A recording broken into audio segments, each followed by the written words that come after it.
દાહોદ જિલ્લામાં આવેલી ગુજરાત આદિવાસી વિકાસ પરિષદ દ્વારા ચાલતી આદિવાસી કુમાર અને કન્યા છાત્રાલયોમાં ભ્રષ્ટાચાર ચાલતા હોવાની માહિતી મળતા સમાચાર લેવા ગયેલા પત્રકારોને સંસ્થાના પ્રમુખ કોંગ્રેસના માજી સાંસદ અને ગદ્દાવર નેતા સોમજીભાઈ ડામોરના સુપુત્ર સંસ્થાના મંત્રી વનરાજ ડામોર દ્વારા 1 લાખ રૂપિયા ચોરી અને લૂંટની ખોટી ફરિયાદ દાખલ કરવાની ધાક ધમકી આપવામાં આવી।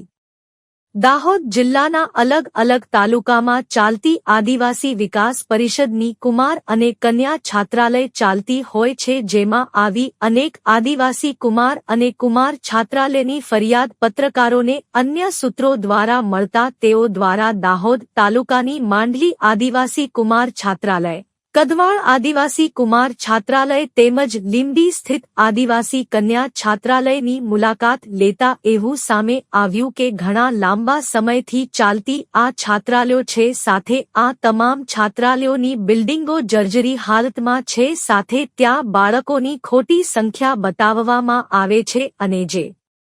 બાળકોની સંખ્યા છે તે પણ ભોજન અને રહેવાની યોગ્ય વ્યવસ્થાઓથી વંચિત છે। આવા લોકો ખોટા પત્રકો બનાવી ગામડાના ગરીબ આદિવાસીઓના બાળકોના ભાગના લાભો ખાઈ જાય છે, સાથે તેમની સંસ્થાના નોકરી કરતા કર્મચારીઓને પણ 6 માસ સુધી વેતન ચૂકવવામાં આવતું નથી, સાથે છાત્રાલયમાં ખર્ચના રૂપિયા પણ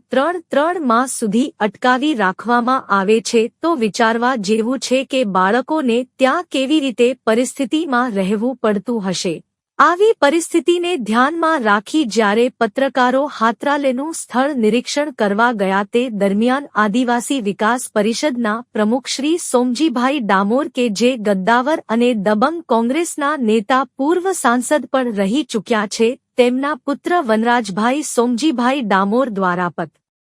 પત્રકારોને ફોનના માધ્યમથી ધાક ધમકી આપવામાં આવી અને તેમના દ્વારા એવું કહેવામાં આવ્યું કે અમારી છાત્રાલયમાં કોઈ મિનિસ્ટર પણ અમારી મંજૂરી વગર જઈ શકતું નથી, તો તમે કેવી રીતે ત્યાં ગયા અને તાત્કાલિક તે સ્થળ છોડી ત્યાંથી નીકળી જાઓ, નહીં તો હું મારી છાત્રાલયમાંથી 1 લાખ રૂપિયાની ચોરી કરી છે તેવી ફરિયાદ દાખલ કરીશ। તો વિચારવાનું રહ્યું કે જો પત્રકારો જોડે આટલી દબંગાઈથી વાત કરતા હોય તો તેમના છાત્રાલયના કર્મચારીઓને અને બાળકોને કેટલા દાબ દબાણથી રાખતા હશે। આ ઉપરથી એવું લાગે છે કે આવા દબંગ નેતાઓના પુત્ર આવી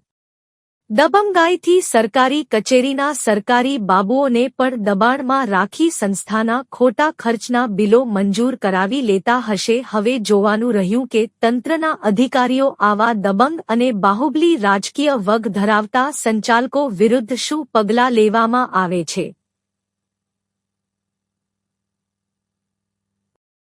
રિપોર્ટર જીગ્નેશ પંચાલ।